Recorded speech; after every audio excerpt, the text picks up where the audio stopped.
अब यो अचारको लागि रेडी भइसक्यो हो। यसलाई सब लाएर निकालिन्छ।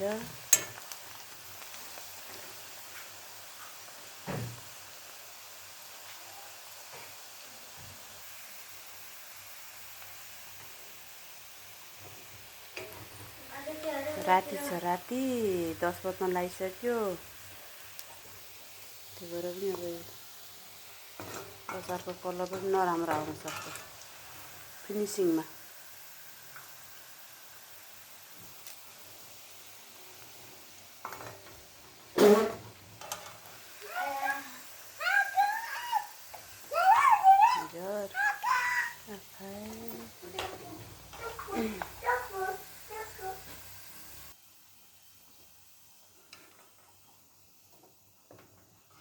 सक्यो मासु। मैले अब यसमा मैले हाल्छु, यो के हाल्छु भनेपछि लसुन,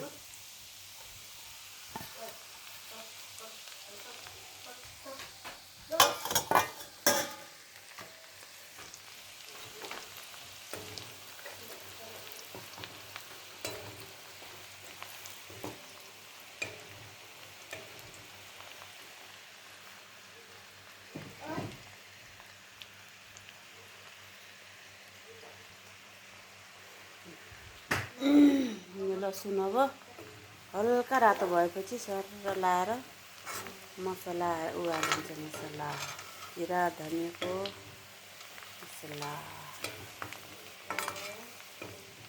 जिरा धनियाँको धुलो, मसला भयो। 3 केजी मासु यति भयो कि थोरै हड्डी जति छानेर राखेको छु। यति हुन्छ त हालेर कति नै हुन्छ र।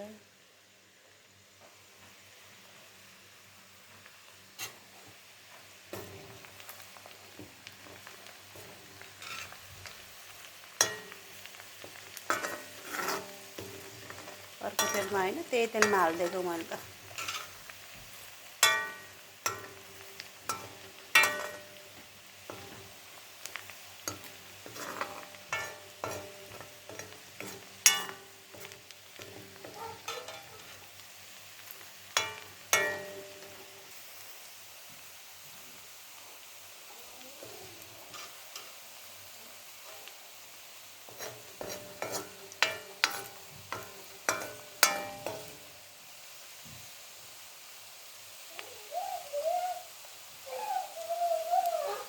मस्त हुन्छ।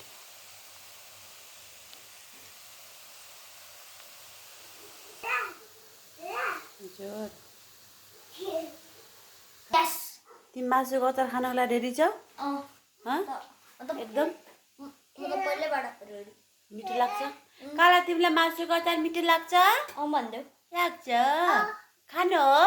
खानु हो? कति हुन्छ? वा यतिको रातो भयो, यतिको रातो भयो।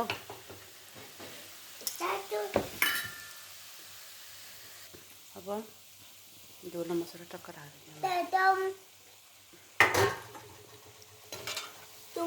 अरूलाई के मसला हाल्न मन लाग्यो हाल्दा हुन्छ। मेरो बाबुले खाने भएर मैले सिम्पल तरिकाले बनाएको यो। त्यस्तो केही छैन त्यस्तो। हजुर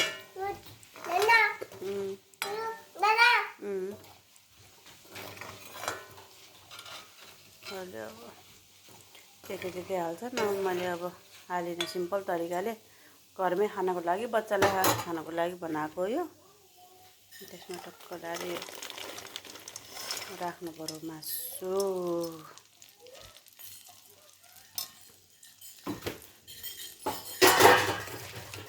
टक्क डालेर मोल्नु पर्यो।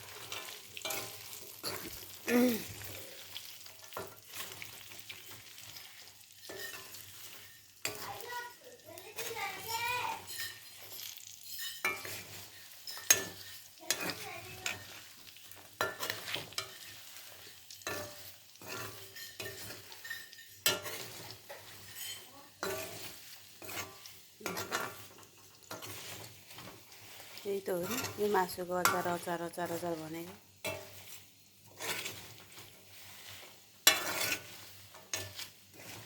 खान्छौ खान्छौ रातो बन्यो त है रातो बनाएको त खाऊ हुन्छ न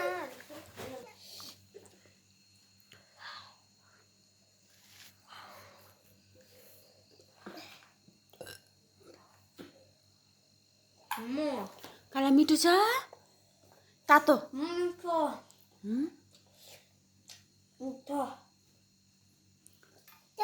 मिठो छ काला यता हेर्नुहोस् त